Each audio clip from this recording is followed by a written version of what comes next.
The number one myth that Westerners have about this conflict is that Arabs and Jews have been fighting for thousands of years and they're going to continue to fight.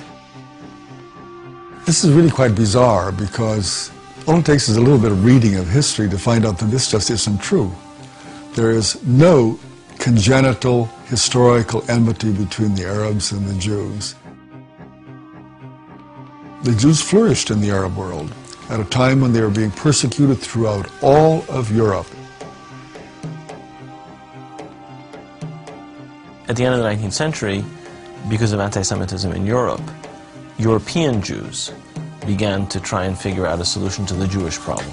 A very small minority adhered to Zionism, the idea that the only place in which they could be safe is within a Jewish state. Zionist Jews actually had a design on the land of Palestine, the idea of creating a homeland for Jews in the land of Palestine. And this is really the beginning of the conflict. The mainstream Israeli Jewish society believed, because that's the way they had been educated, that Palestine was empty, had been empty when the Jewish settlers came there.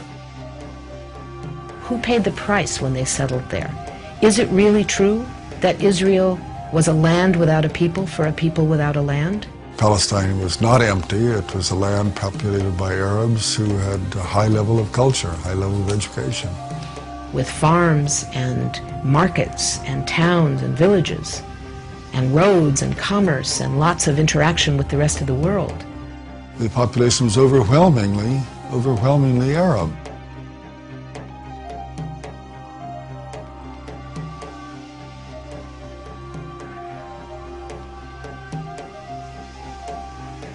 Jewish immigration increased under British rule following World War I, when Britain implemented the Balfour Declaration, promising a Jewish homeland in Palestine. This measure conflicted with Britain's previous promise of self-rule for Arab inhabitants throughout the region. Britain was basically extremely supportive of the Zionist movement. It helped to establish all of the structures of a state. At the same time, the Arabs of Palestine were denied the right of self-determination.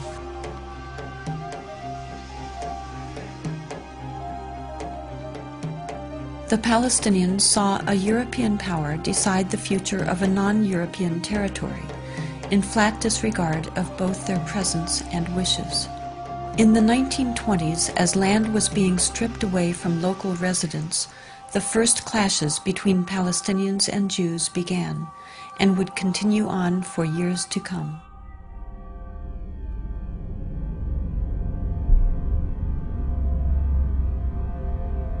Until the early 1930s, the Jewish population of Palestine remained under 17%.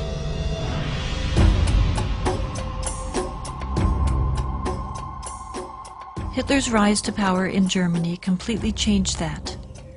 In just 5 years, 174,000 Jews flooded into Palestine, doubling their population.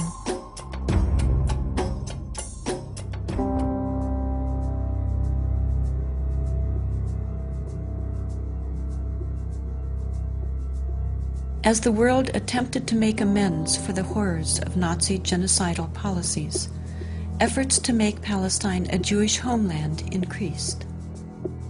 The Palestinians, they were not the Nazis. They were not responsible for the Holocaust. But they were the ones who paid the price.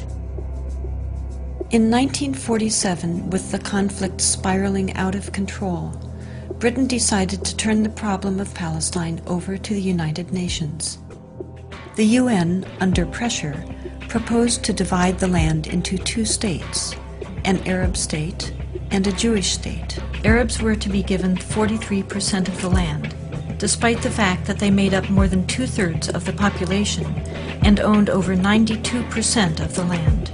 Jews were to be given 56%, although they comprised only 1/3 of the population and owned less than 8% of the total area. Nevertheless, they were given not only most of the land, they were given the most fertile land. Zionist leaders took advantage of their superior military preparation and immediately began occupying major Arab cities in Palestine.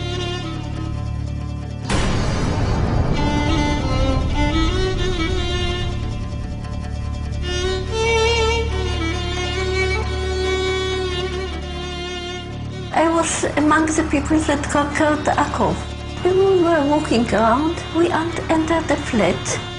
There was a pair of shoes of a small child, maybe 2 years old. They didn't have time to put on the shoes, so they left the shoes and they ran away.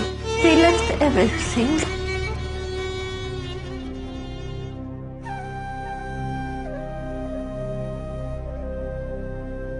We found out that there was a systematic expulsion of Palestinians, and there was, as I said, there was an ethnic cleansing operation taking place. The most infamous campaign was the massacre at the village of Deir Yassin, where over 100 men, women, and children were systematically murdered. هذا البيت ما كان متخبين فيه أنا وولادي وأخويا موسى. بكاليت أنا معند أخوي موسى مشان نتونس بالله فيه هذا البيت. أجي قالوا لما كنا بالبيت كنا مش كسر خبطنا الكنبلة وجينا ست صورتنا وبنت الصوابت اللي مسحوا ولادي. وكان بعد ما راحت المراكز الحالة كانت كسروا الباب عليهم وطلعونا. بدهم يقتلوا أخوي موسى ضربوا فيه على وجهه يقتلوه. تناولت 250 ليرة من عدة. وقلت يا خواجه بس مشان الله الطالب الدراسات قلت للشي قال لي كتير انت كويس وهات المصاري بارس وكوت الحنو شو تسوي فيها كوت الحنو اجراك يا ويلي هي زبطتك على السلام راكحني وضلت يعود حط لك الخمس سير لا يكون راسك في موسى كدام حط لك 5 3 ليرة تحت راسك.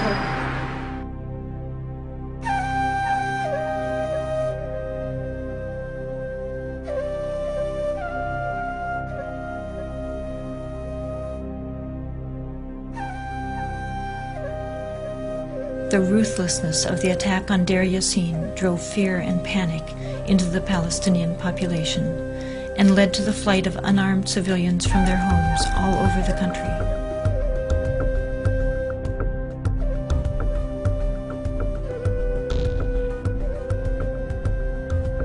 As a result, maybe 300 or so thousand Palestinians had already been expelled before the first Arab soldier entered Palestine.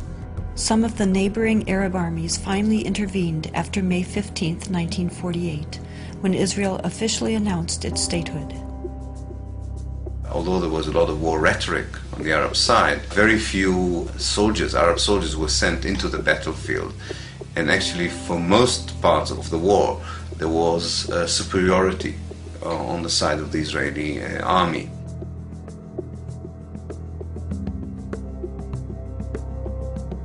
The Israeli army cleansed much of the territory and took over a large part of the designated Palestinian state. The new state of Israel encompassed 78% of the total land of Palestine. The West Bank came under Jordanian control and the Gaza Strip under Egyptian dominion. Although a truce was declared between Israel and the Arab states, true peace remained elusive, as over 700,000 Palestinian refugees languished in nearby camps, often in sight of homes to which they still held the deeds and a deep desire to return. Most of the deserted and evicted Palestinian villages were erased from upon the earth and were either turned into Jewish settlements or into fertile land. Of the 500 Palestinian villages in what became Israel in 1948, 400 were destroyed. These efforts to destroy the possibility of their returning home were countered by the United Nations, which continues to affirm their human right enshrined in international law and morality to return. A Palestinian who had lost her land or lost his land as the result of the creation of Israel in 1948 cannot come back even for a visit. I can go back to Israel as if I were returning and claim immediate citizenship, having no historic tie, speaking no Hebrew, knowing no one in the country, having no family who ever was there. All that one needs is being Jewish, a religious group like any other.